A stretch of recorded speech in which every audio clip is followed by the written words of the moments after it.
Going live in 3, 2, 1. Hey, good afternoon, good morning, good evening, everybody. Welcome to Data Engineers Lunch number 87.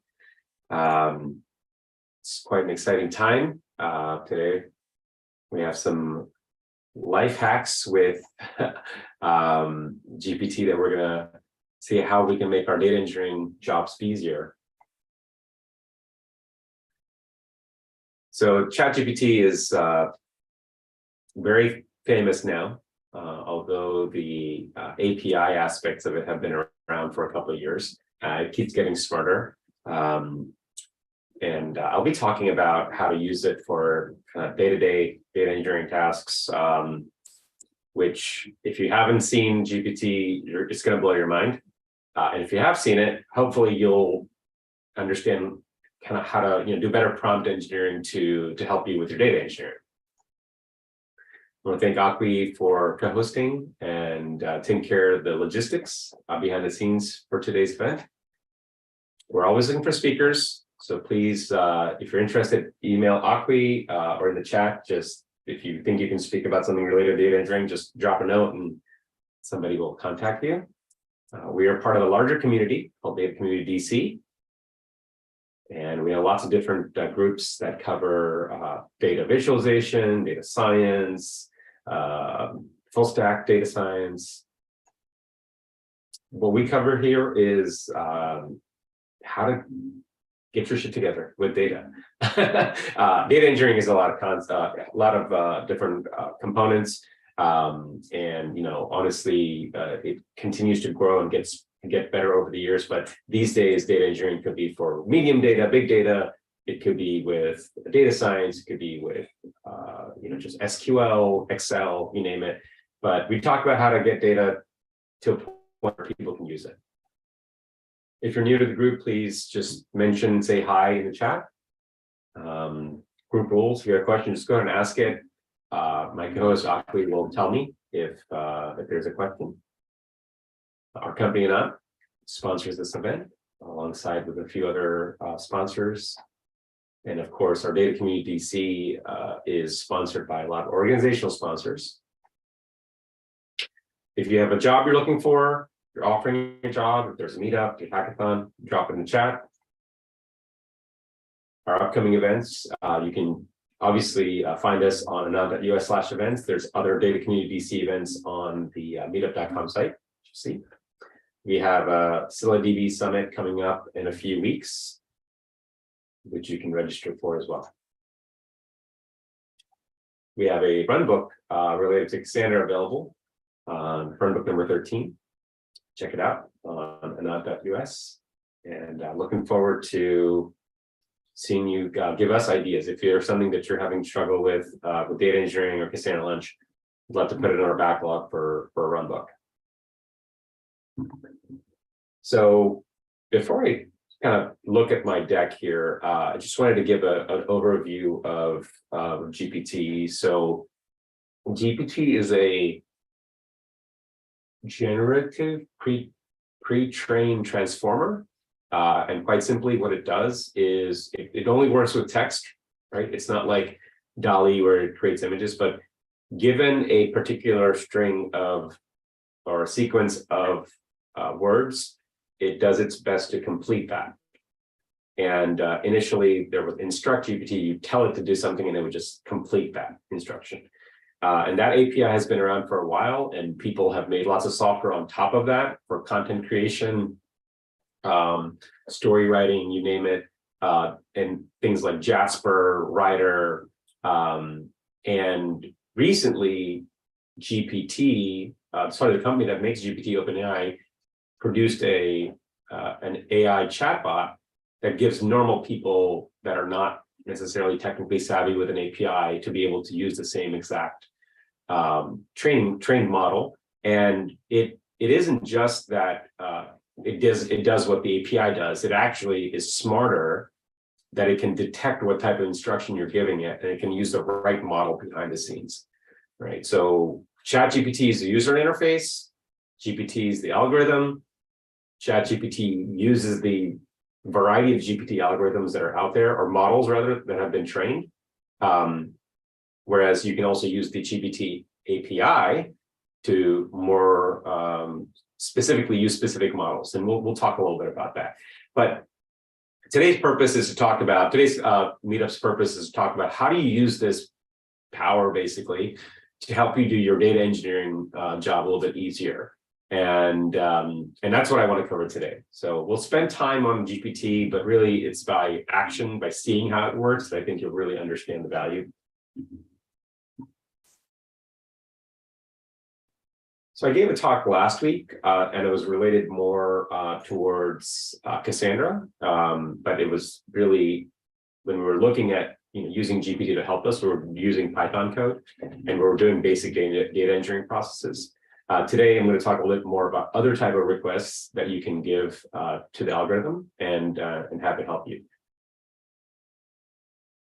So, in data engineering, we do a lot of things. For example, we may be asked, we may be asked to make a data model, whether it's SQL, SQL, JSON. We have to do some extraction, transformation, and loading. Maybe let's say from CSV to JSON, for example, or JSON to CSV. And of course, we've covered these topics before. And in previously, you had to kind of like watch a video, read a tutorial, do something where you had to know how to do it, and then you would do it yourself. Today, we're going to ask GPT to help us with these tasks. So rewriting code or completing code. So for example, excuse me 1 second.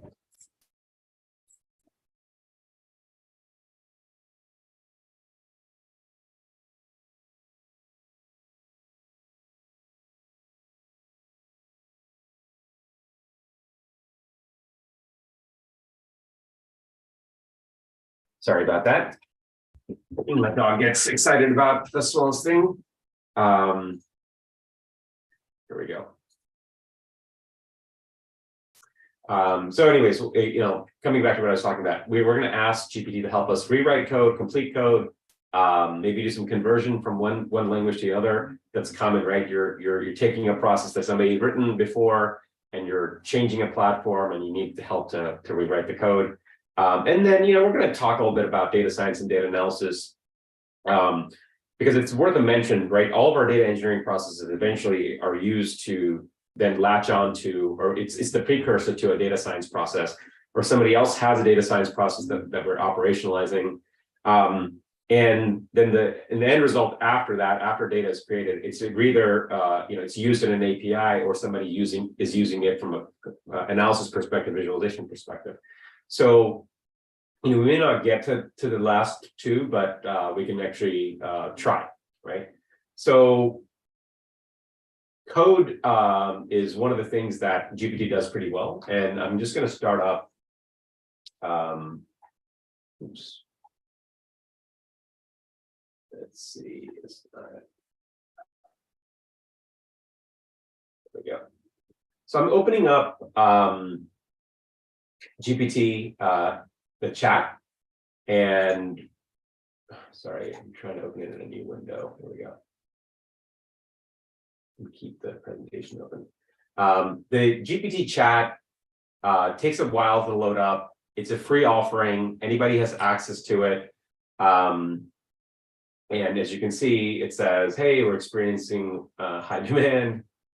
So give it a second. And while that's happening, I'm going to open up the API, because the API is always available. The API is a paid product. They give you some money for credit to use, but it's always up. And let's see, log in.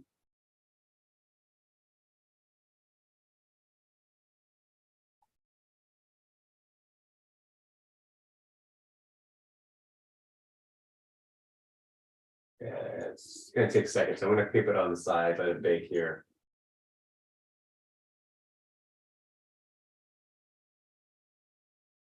And in the meantime, the AI API showed up. Okay, so OpenAI has a lot of algorithms out there.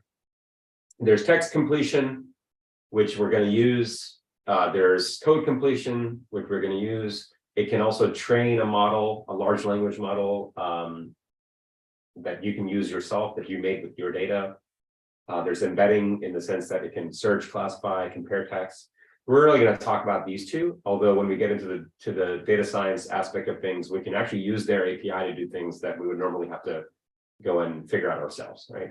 So text completion, just to give you a preview, it's, essentially like if you say, write a tagline for ice cream shop, it completes that text. And that can be used in a variety of ways. You can, so here we go. Let's take a look at their playground. Their playground is basically their API. It's like Postman, right? So for example, it's decide whether a tweet's sentiment is positive, neutral, or negative, right? Here's my tweet. And I gave it a prompt here. And if I say submit, right, it says it's positive, right? So that's one way it's completing this request for me. Code completion is different. You actually describe what you want, and it can write code for you. So in this case, it's a JavaScript sandbox. It can do Perl, Go, PHP. It can do a bunch of languages, right? It's basically it's about using the same large language model that it used for English language. It's using it for Python or MySQL or JavaScript, and it understands what you're asking and the answer it's giving it. The reason it knows that, just like with the English model, is that it has seen the internet.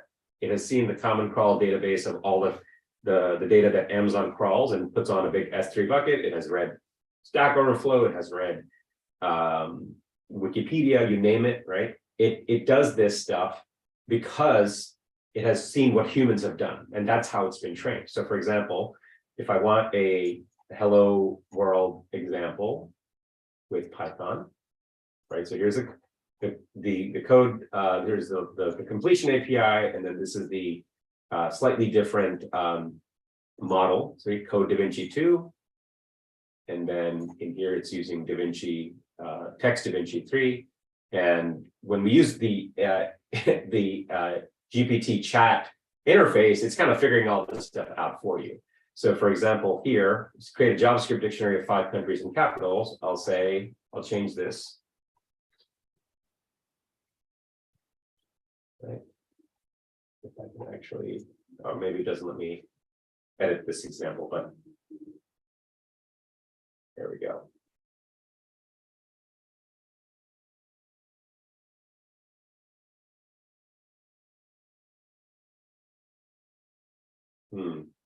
Is that what I wanted? I'm gonna do another one.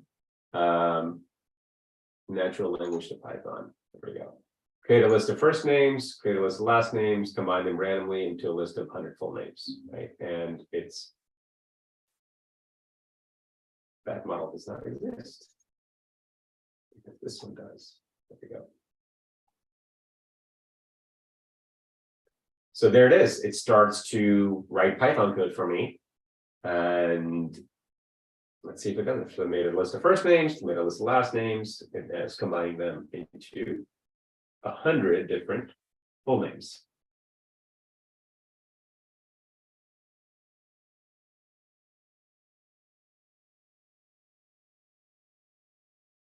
Right? Now, if I were to say in here, I would like code in JavaScript, right? And I got rid of this. I'm going to actually keep it in my clipboard.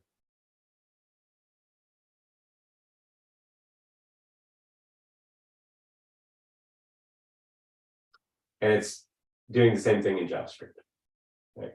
So what I've demonstrated here is that GPT, it can write code for you. You just have to be good at talking to it by telling it exactly what you want. And this is the API. So, everybody has access to the API here. You can sign up for an account and use it. The GPT, everybody has access to as well. It's still kind of loading in here. So until it loads, I'm just going to use the playground, right? GPT chat actually has a much easier interface to use than this, but that's okay. We'll make do, right? So, what are some common things that we do in data engineering? So we make data models, right? Or if we have to load a data set, we're looking at either a CSV data set or a JSON data set, and we have to do some, let's say we have to take data that's JSON and parse it and put it into an SQL database, right? So maybe we want to make a data model. And so what I'm going to do is I'm going to go and find a JSON generator, right? And this is just a tool that anybody can find, but it doesn't have to be the one that I'm using. But I'm just going to take a random data generator, right? Let's say, let's see, no, don't show this, right? So this is roughly more than what GPT will handle, because it has a limit of about 4,000 tokens. And maybe I'm not going to do all of this. I'm just going to take this right here, right? And I'm going to come in here and I would say, I would like a SQL data model to store the following JSON, right? And let's see if it works. Oh, let me stop. It's starting to continue the sequence. That's not what I wanted. Let's see.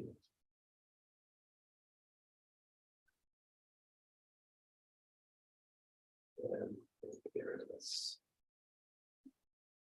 I would like a SQL data model to store the following JSON. I'll put this in quotes here. Please give me a SQL.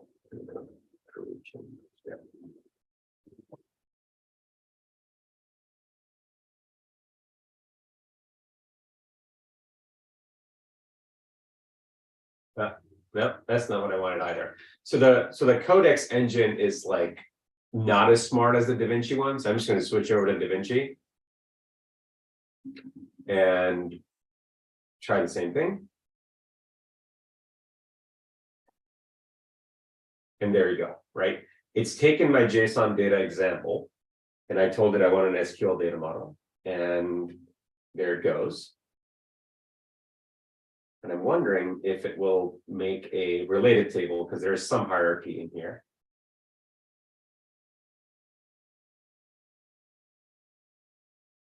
And it crapped out because there's a maximum length I put here. So I'm just going to make this 1000, right? And I'm going to try this again.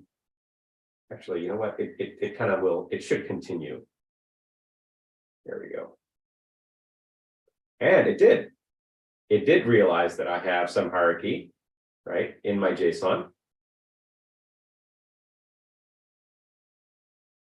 Wow, right? So this is an example that I've run into before. I have some data I have to put into a database.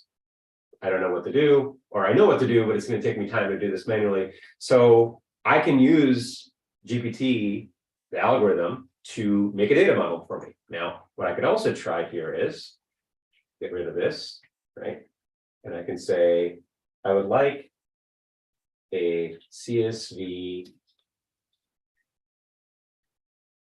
schema to store the following JSON, right? That's common request sometimes.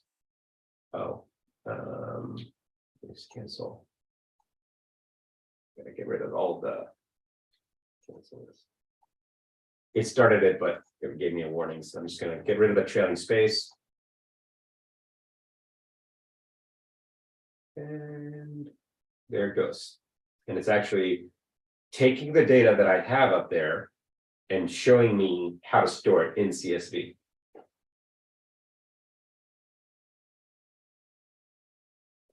And I wonder if it will also do the same thing like it did earlier. Continue.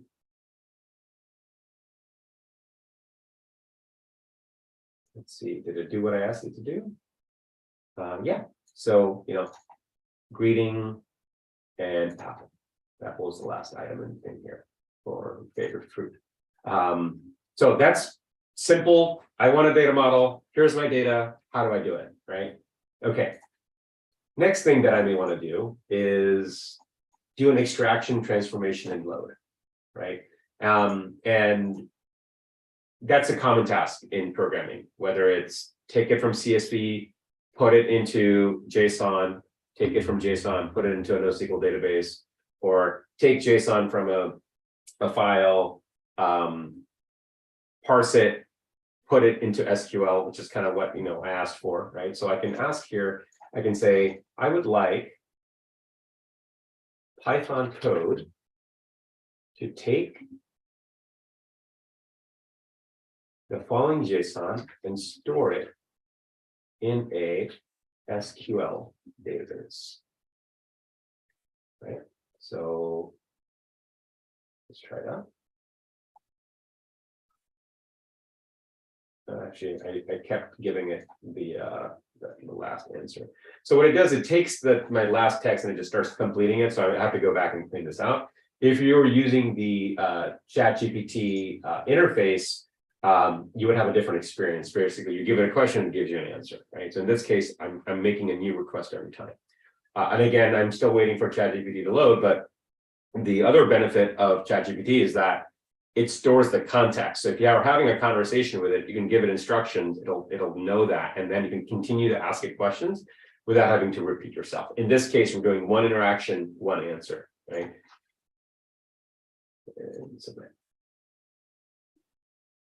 So it's just assuming, I didn't tell it, for example, you gotta do it in MySQL or SQL Server. So it just assumes SQL is SQL-like, but I could have been more specific, right?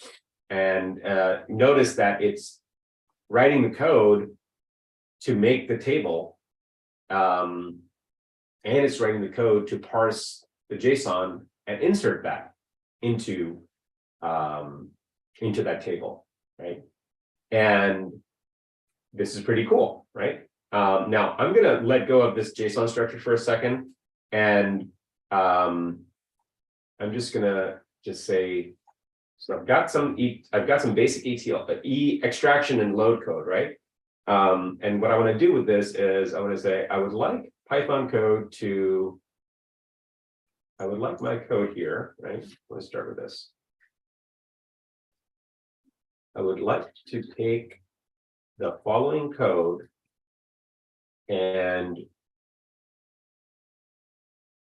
let's see, what are some, here we go, right? So we have greeting, and I'm just looking at things that we can do some text processing on. Oh, here's an address. We can check to see if the address is real, right?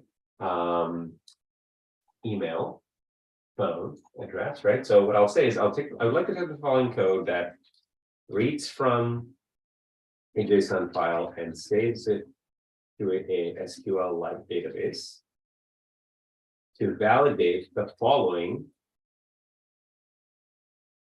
fields using appropriate regular expressions. Now, I don't know what to expect here. I've gotten it to do cool things, but I would normally say I wanted to do it for this and this and this and this. So what my expectation is, it's going to look at this and try to determine, for example, if it's an email address, I'm expecting it to figure out the right regular expression for this. If it's a phone number, right regular expression for that, right? So again, I don't know what to expect, but let's see.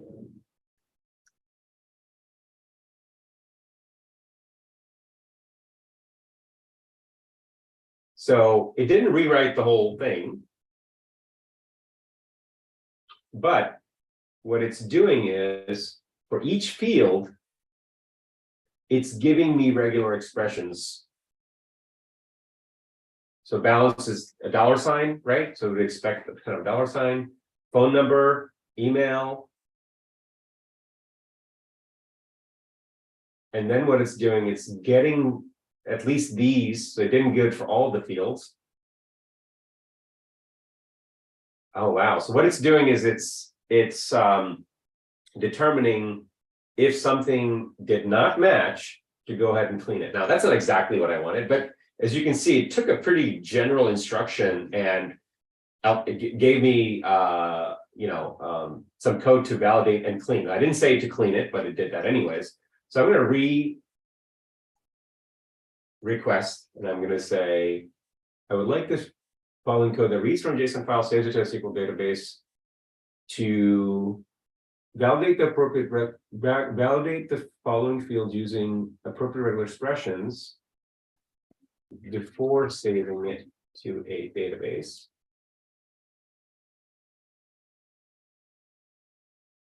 The fields I would like to validate are,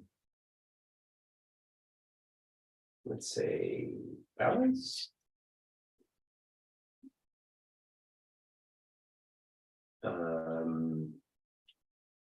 email, phone, address.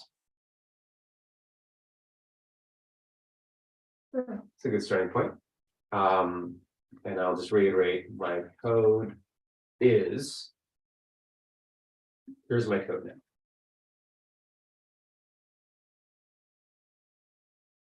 And be sure to always leave any trailing spaces. It takes more time for it to determine if it's a completion or not. So that's why it keeps giving me that warning. So it starts off similarly. Of course, it only did the field that I asked it to do.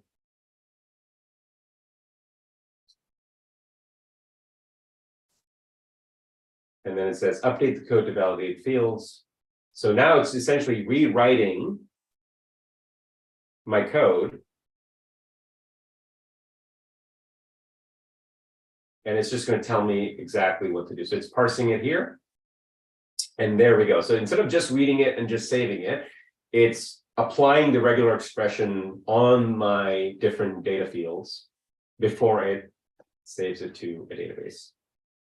So you can use this obviously for a variety of data engineering tasks. I'm just doing some data validation, but for example, what if I wanted to enhance this data? I wanted to have it evaluate the sentiment of the greeting, for example, right? Like right here, like I did with that other example. Or what if I would like to validate if this is a real address using a Google API, right? So again, if you didn't know how to do that, you would have to go research it, right? So what I'm going to ask here is, I would like to take the following code that reads from JSON file, blah, blah, blah, blah. But I don't want to say validate, right? I want to say I want to validate the following fields, not using regular expressions, but using appropriate third-party APIs before sending to a database. The fields I would like to validate are balance. Well, not really balance, but email. Email using, let's see, Clearbit can do that. Clearbit API. Phone using Clearbit API. And address using Google Maps API. So Clearbit is a third-party API where it can help you complete information about your CRM data, for example. It may or may not do it with email, phone, but I'm just going to give it a try anyways. And again, I'm not changing any of my code that it gave me, right? I'm going to go back and delete what it gave me. So here we go, close connection. Right, that's what I got initially.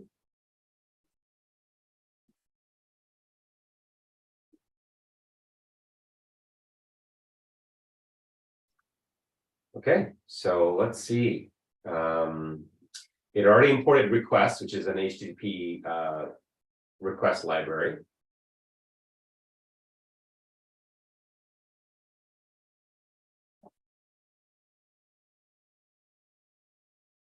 And there it is.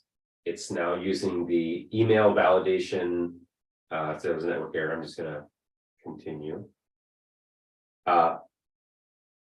I didn't have to go to Clearbit's website, by the way, right? It just went ahead and figured out that that's the API.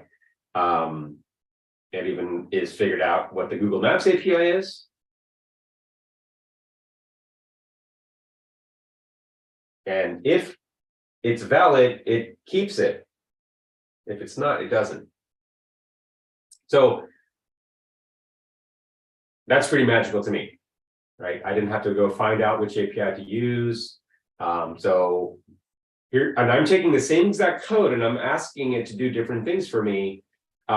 If I had the ChatGPT interface, I would have only had to say, here's my code, and then I would request validate using regular expressions, validate using third-party APIs, and it would just keep adding the code that was changing. But because I'll show you, it's still waiting. They're going to start charging for some people, and it hasn't given me the prompt yet, but when it does, I'll pay for it. So we talked about data modeling. We talked about some ETL, some enhancing of the information, and it's basically writing code for us, right? It took a request and it wrote Python for us. So what if I wanted to take this new code that it wrote for me, right?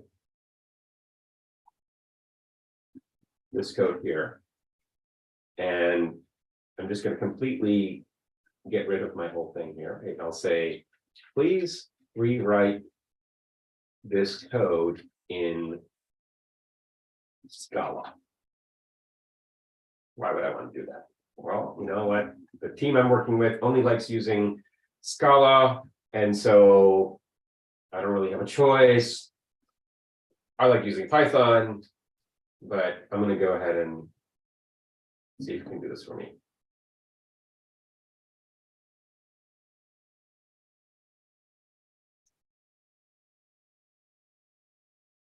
Now, it's likely not going to work because there's no, as far as I know, a random library called SQLite 3 in Scala. That's a Python library, right? But it's doing its best to write it in Scala for me. This code looks pretty good. I think that looks fine. This looks pretty good. So even though the machine is pretty good, right? It's just approximating. It's doing its best guess based on so much content that it's read.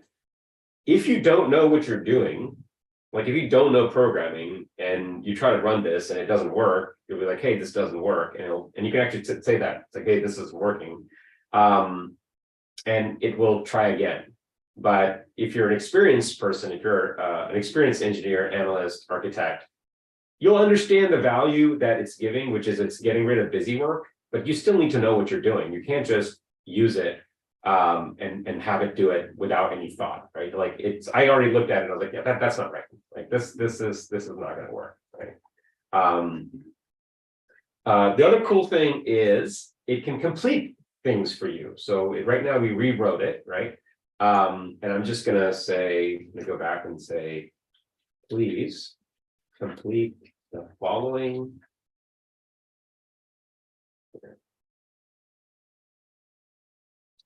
Here, I'm gonna have to do this thing. Insert. Let me start. Right. Let me click on this. Right. And I'll say, please complete the following code to archive before it goes into the SQL database into a S3 bucket in a Parquet table, right?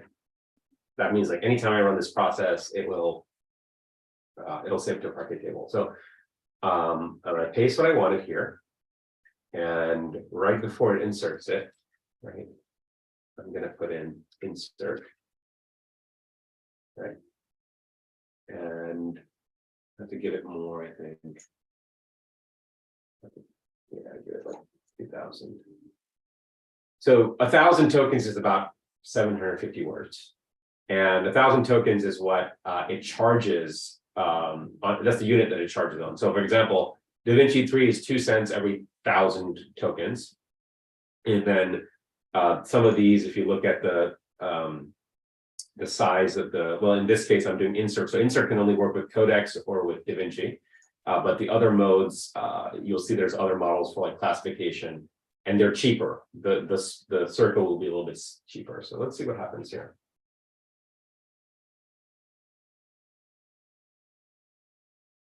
And so we did the validation, archive data.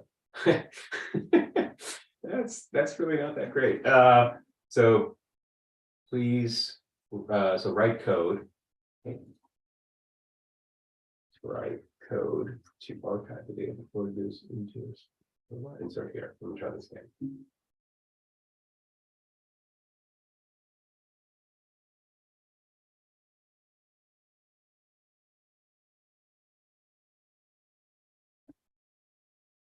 And if it doesn't work, here we go. So actually, it finally did do it for me, right? So now I would put this import up at the top, but it connected to S3. It said, hey, take this data. Now, where is it getting the data? Okay, it's getting it from the JSON data to Parquet, upload the data. Am I going to be able to look at this using Hive later? Probably not. But if I really wanted to go do it a little bit better, I'll say into a data lake, into a Hive Parquet table in S3, then it'll probably do a better job. So let's go ahead and hit submit again.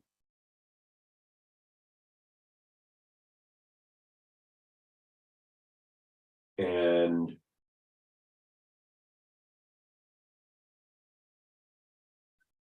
yeah, well, the data, it is taking the data to Parquet and it's saving it using Pyro. So yeah, not bad, right? So we looked at making a data model, ETL, rewriting code, completing code.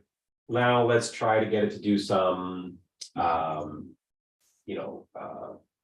sciencey stuff. ChatGPT is still not available, so we're going to continue using this. And I'm going to go back to the completion API. And if you notice, as I mentioned earlier, the completion API has a few more models that you can use. Like the cheap ones do classification, whereas the expensive ones do a better job of completion or instruction, for example. Okay, so I'm just going to use DaVinci 3 because it's the smartest one. I'm going to come back to 1,000 tokens. So, one of the first data science tasks that I had in my career was taking a set of data on a pre-trained model that somebody had, use it to classify a certain type of record. I'm not going to get what type of record. And the record had 10, 15 fields, and the model was using all 10, 15 fields to determine what type of record it was, right? And so I'm going to try to replicate that request in English language and basically have it write code for me that can use a particular model, right? So I'm going to say, given a particular model that can train, it's a data science model that can classify a record. And actually, I'm going to say create a model, Python, let's say NLP model that can classify a record. And let's say extract keywords. Okay, so I'll come to given that model, do something. So I have to give it some information, a record that has the following fields. And I'm going to say first name, last name, title, content, and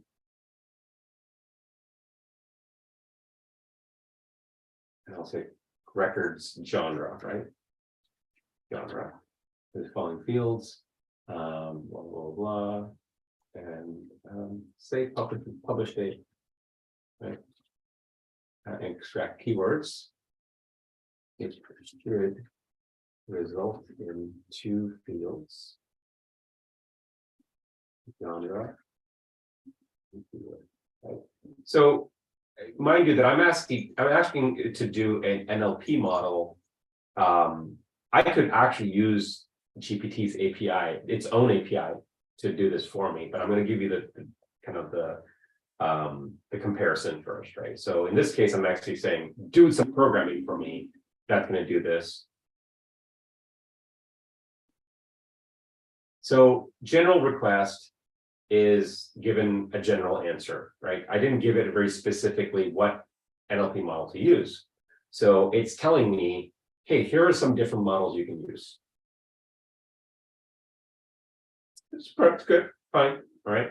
So I'm going to then say, use a Python naive Bayes model. Okay, and we're going to try this again. So then goes and starts to write code for me. It took my fields and my expected fields, and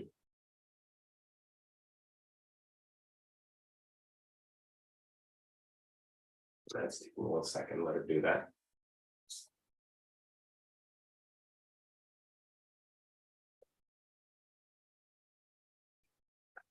It's using the NLTK toolkit.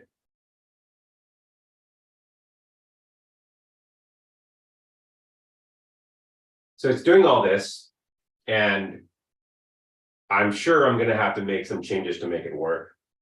But all of this, even though it's fairly impressive, it is completely dwarfed by what I'm about to do, which is using OpenAI's GPT library to do the predicted genre and the extracted keywords, right? And so I'm not going to need all of this stuff, right? I'm just going to say, create Python code, use OpenAI's GPT model to classify a record genre that has the following field and extract keywords. Okay. I'm going to be careful and get rid of all trailing spaces.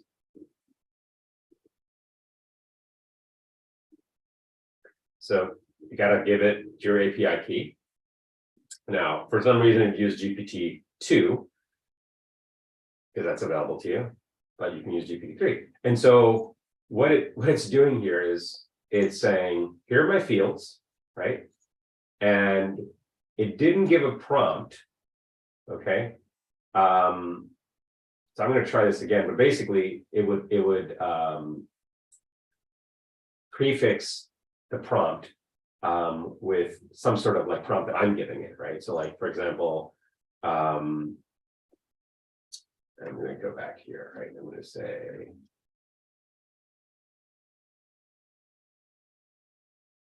the genre should be the type of content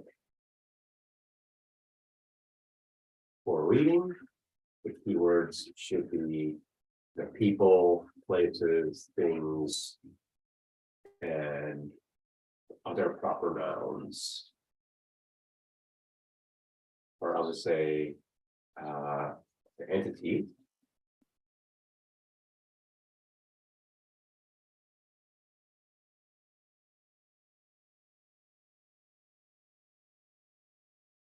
Okay, and the keywords should be the 3 fields: genre, entity, keywords. The keyword should be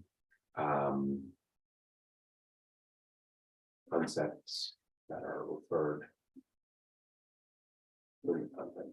Okay, So I'm going to just structure this so it's a little easier to read, right? So I gave it a preface. I'm giving it very specific request. Okay. And the code should be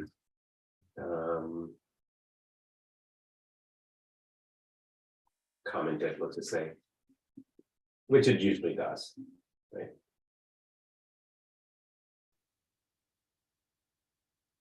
So it's actually using a different library now. And I could force it. I can say, use OpenAI's API. In this case, it's actually using the model itself.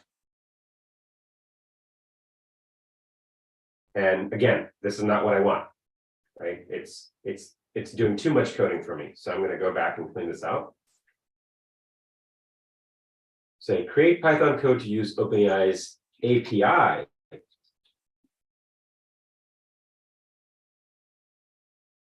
Okay.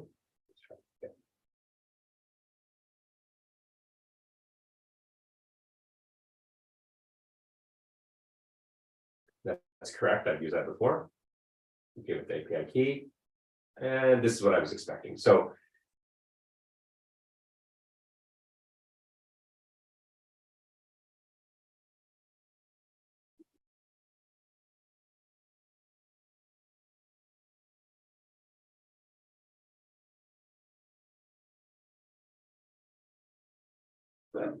did a pretty good job. Although what it didn't do, and it's what I was expecting it to do, is that your payload would have some more prompt, meaning it would say extract genre, entities, and keywords for the following data, right? Because if I were to take the same exact, so it's using the same API that I'm using, right? That's what it's using, right? So if I were to take this and do the same thing, so I'm going to save this in a notepad. I'll come back to this.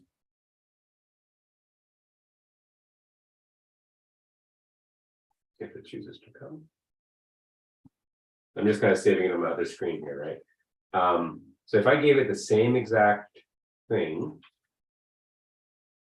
and I said, which is what it's doing, right?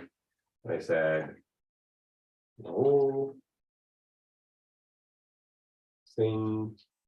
I'm basically doing the same request that it was doing in the code.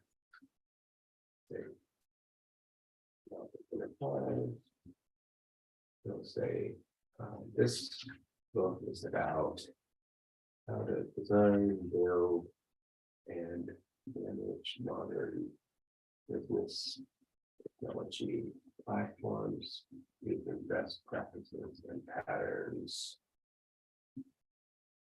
And I'll just say published date, it's not published at 2023//01. Right? If I just gave it this, which is what the API was doing, right? That's the prompt, and the tokens was 256. Right. And I didn't specify temperature, but that's okay.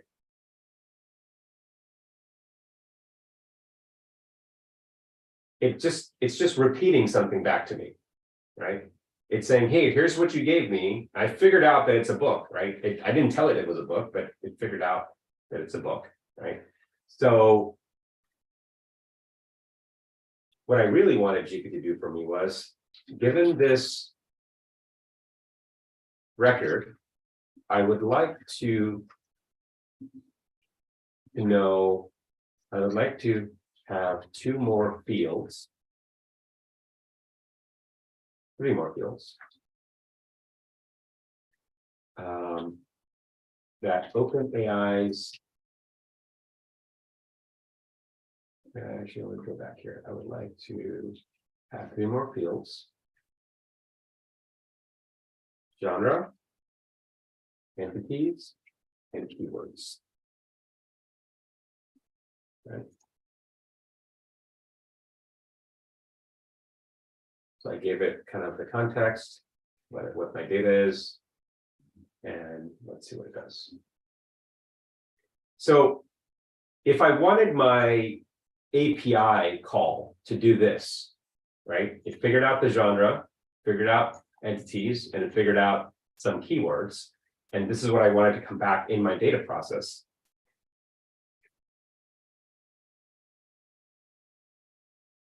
Right? My prompt would be something more akin to this. So it would be given this record, right? And then I would say this.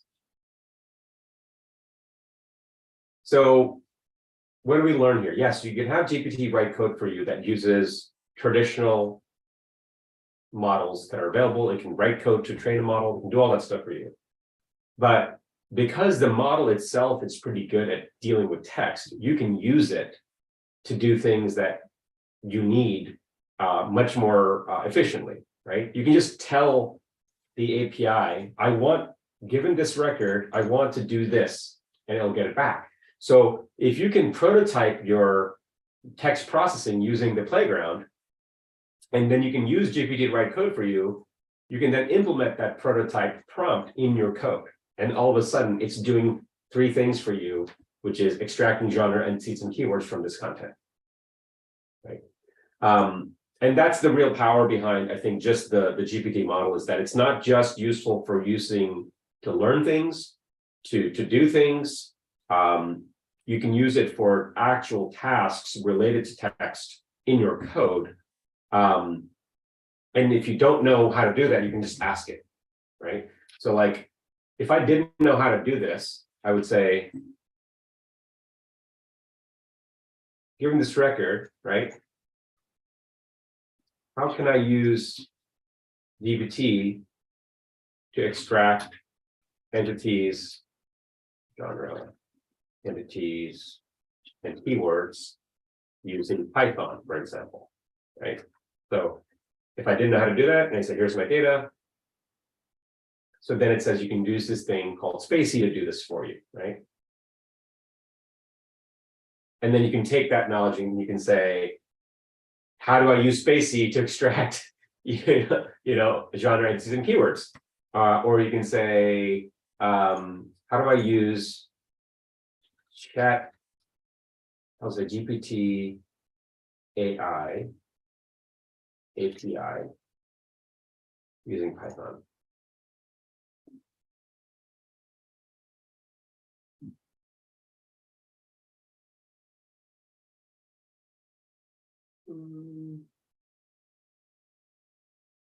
I don't think that's correct. I think you have to say actually OpenAI. I think that's really what I was looking for.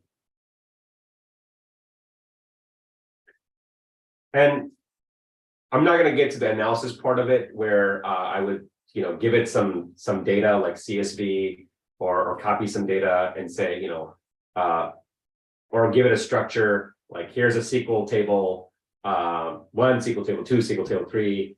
I want to ask this question, and it would make a SQL join for me, because that's a whole different conversation, and then maybe next time we'll talk about that, which is, given an existing database, how do you use GPT to help you figure out the queries if you don't know SQL that well? Okay, so my ChatGPT is still hanging out, but because we had a backup, we had our playground in our OpenAI API playground, we're able to do pretty much the same thing. And it's a different experience. I would say that's a more relevant experience for most people, whereas this is something that like an engineer or technical person can understand what's happening here. In the chat interface, it's a little bit more back and forth. I guess next time I do a live demonstration of ChatGPT, it'll be after I pay for it, because then I'll expect it to be up and running. So just a few takeaways before we wrap up.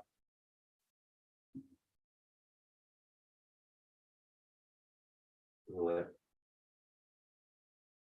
Google Docs do its thing. So we covered how to make a data model, how to do ETL, how to write code, how to rewrite code, how to do some, data science without doing data science, right? Just talking to an API. And some takeaways are that you gotta have a pretty good idea of what you want, right? So like set the stage, right? Give it something to work with, and then ask explicitly what you're asking for, right? So in this case, I had a piece of Python code that was taking data from JSON, saving it to Cassandra in the middle of the loop. I have this code, and I put my code in there. And I said, I would like to take these fields and I would like to get entities and keywords, for example, right? And can you give me the code to insert right after this code? And it would give me that code. In this other one, I had a function called process URL. It was doing some screen scraping. I wanted to do the same exact operation, but in flight before it gave the content back. And so notice the similarities, right? If I have a pretty good idea of what I want, I'll start to create my own domain-specific language for how I'm requesting things. And that's what I'm realizing, that if you go Google prompt engineering for ChatGPT, people are coming up with some very specific domain-specific prompts. Some people are doing it for SEO. What we're talking about here is data engineering. And how do you get that domain-specific language? Well, you get that domain-specific language by being good at what you do. If you're a good data engineer, you'll know exactly what to ask it. If you're a good technical architect, you'll know exactly what to ask it. If you're new, you don't have to be good at it, but you can at least start to ask questions in a way that you would ask like an expert to say, hey, I don't know how to do this. How do you do that? And it'll give you answers. It's not 100% correct all the time, but it gives you a starting point that you can use and then continue. And in my experience with ChatGPT, it's like learning how to use Google, right? Like not everybody's good at using Google. You have to use it to understand how to ask it questions. GPT is like that. You start to ask questions, you start to get better at it, and eventually start to be able to instruct it to do things just like somebody who is a novice starts to become an intermediately skilled person, a master at something, and then can start telling a junior team member what to do. Well, technically, that's what I just did, right? I knew what I wanted, so I started to tell it what to do, and it was starting to do it. So there's a lot of resources out there, right? Just go Google ChatGPT, look for videos. I learned how to do the prompt engineering by watching other people do prompt engineering related to their field. So some people were doing it for marketing content, some people were doing it for SEO analysis, some people were doing it for SQL. But you have to have your own problem-solving skills and analysis and architecture skills. It's not going to replace that. It actually takes it and it augments it. It does about 80–90% of the work if you ask it properly. It's a general helper. We didn't show ChatGPT because it never showed up, but we did end up using OpenAI's GPT API in a general way. But you can use the GPT API to do very specific things, like here's data classified for me. Right. In fact, I'll end with a very simple, example, but ultimately you have to map out what you want to do, right? So what I started here was, classify this record, right?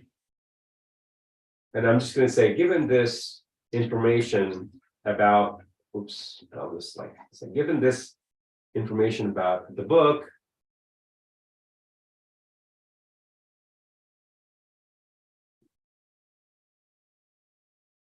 write me an outline of a 500-page book on the subject, right? And I don't know what it's going to give me, right? But let's see what it does. But it basically went ahead and took literally the title of the book and a little description about the book, and it started writing the outline for me.